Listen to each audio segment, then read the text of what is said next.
যে খবরের দিকে নজর রাখবো, সন্দেশখালী দ্বিতীয় নন্দীগ্রাম। সন্দেশখালীর সঙ্গে নন্দীগ্রামের তুলনা করলেন শুভেন্দু অধিকারী। সন্দেশখালীর সঙ্গে নন্দীগ্রামের তুলনা শুভেন্দুর। নন্দীগ্রামে যেগুলো ছিল এখানে সবগুলোই আছে। নন্দীগ্রামে জমি অধিগ্রহণ নিয়ে শুরু হয়েছিল, সন্দেশখালীতে নারী নির্যাতনের সঙ্গে জমি দখল ইস্যু। দিল্লি যাওয়ার আগে মন্তব্য বিরোধী দলনেতার, তিনি সন্দেশখালীকে দ্বিতীয় নন্দীগ্রাম অর্থাৎ সন্দেশখালীর সঙ্গে এবার নন্দীগ্রামের তুলনা টানলেন শুভেন্দু অধিকারী। নন্দীগ্রামে যেগুলো ছিল সেখানে এখানে সবই আছে, এমনটাই কিন্তু শুভেন্দু অধিকারী বলেছেন। নন্দীগ্রামে জমি অধিগ্রহণ শুরু হয়েছিল এবং সন্দেশখালীতে জমি অধিগ্রহণের সঙ্গে সঙ্গে নারী নির্যাতনের ইস্যু আছে। দিল্লি যাওয়ার আগে এমনটাই মন্তব্য করলেন বিরোধী দলনেতা শুভেন্দু অধিকারী। সন্দেশখালী ইস্যু নিয়ে সরব বিজেপি। বেশ কয়েকদিন ধরেই তারা এই সন্দেশখালী ইস্যু নিয়ে বারবার চড়াও হয়েছেন শাসক দলের ওপর, প্রতিবাদ জানিয়েছেন এবং সন্দেশখালীকে নন্দীগ্রামের সঙ্গে তুলনা করতে শোনা গেল শুভেন্দু অধিকারীর মুখে। সেই তুলনা এলো। আমরা জানি নন্দীগ্রামে কি হয়েছিল, তারপরে সরকারের পালাবদল। এবার নন্দীগ্রামের কথা শুভেন্দু অধিকারীর মুখে। সন্দেশখালীর সঙ্গে তুলনা নন্দীগ্রামের। কি বলেছেন শুভেন্দু অধিকারী শোনাবো আপনাদের। এই সন্দেশখালী কি দ্বিতীয় নন্দীগ্রাম হতে চলেছে? বর্ষতা বিরোধী সংগ্রাম। এখানে নন্দীগ্রামে যেগুলো ছিল সবগুলোই আছে। ওখানে ল্যান্ড অ্যাকুইজিশন দিয়ে শুরু হয়েছিল। এখানে নারীদের উপর, মায়েদের উপর অত্যাচারের বিরুদ্ধে মানুষ প্রথম সংগ্রাম করেছে। কিন্তু বাকি land grabbing also a big issue.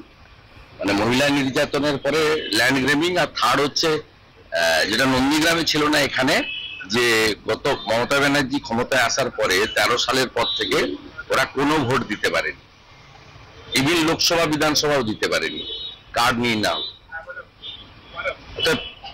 Vote লুট, গণতন্ত্র হত্যা, নারী নির্যাতন সীমাহীন, আর জমি দখল, তিনটে বিগ ইস্যুর উপরে বর্ষতা বিরোধী সংগ্রাম হচ্ছে, আর মানুষ বিজেপিকে ভরসা করছে। নন্দীগ্রামে জমি অধিগ্রহণ নিয়ে শুরু হয়েছিল, এবার সেই নন্দীগ্রামের সঙ্গে সন্দেশখালীকে তুলনা করলেন শুভেন্দু অধিকারী। তিনি বলেছেন সন্দেশখালীতে নারী নির্যাতনের ইস্যু রয়েছে, তাই নন্দীগ্রামের সঙ্গে তুলনা শুভেন্দু অধিকারী, সন্দেশখালীর তুলনা করলেন তিনি।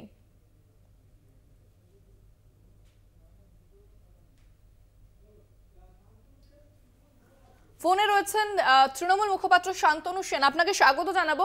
শুভেন্দু অধিকারী বলছেন সন্দেশখালী নন্দীগ্রাম অর্থাৎ নন্দীগ্রামের সঙ্গে তুলনা করছেন, কতটা সমর্থন করবেন?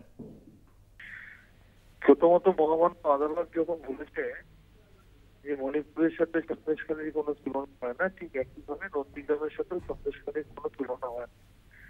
নন্দীগ্রাম ছিল জমি হাঙ্গরদের বিরুদ্ধে মমতা বন্দ্যোপাধ্যায় তৃণমূল কংগ্রেসের লড়াই।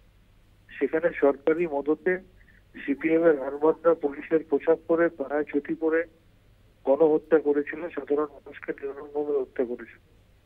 সেই জায়গায় মমতা ব্যানার্জির ঐতিহাসিক আন্দোলন, এবং সেই আন্দোলনের কোন রকম একটা শরিক হতে পেরেছিলেন বলেই আজকে শুভেন্দু অধিকারীর রাজনৈতিক পরিচিতি, এবং তিনি পরবর্তী ক্ষেত্রে টাকা নিয়ে ধরা পড়ে জেল খাটার ভয়ে অন্য দলে গিয়ে বড় বড় কথা বলছেন।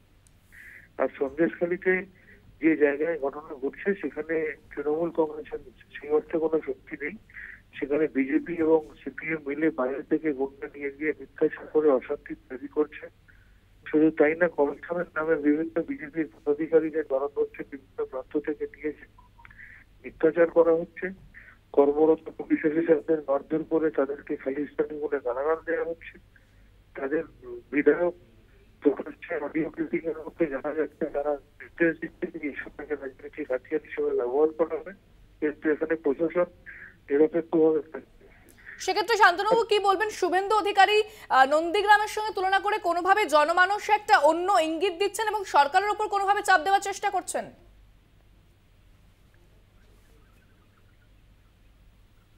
শান্তনুবাবু শোনা যাচ্ছে? আমাদের সাথে যোগাযোগ বিচ্ছিন্ন হয়ে গেছে। এই সন্দেশখালী কি দ্বিতীয় নন্দীগ্রাম? সন্দেশখালীর সঙ্গে নন্দীগ্রামের তুলনা শুভেন্দু অধিকারী। সন্দেশখালী দ্বিতীয় নন্দীগ্রাম হতে চলেছে এমনটাই কিন্তু শুভেন্দু অধিকারী দাবি করছেন।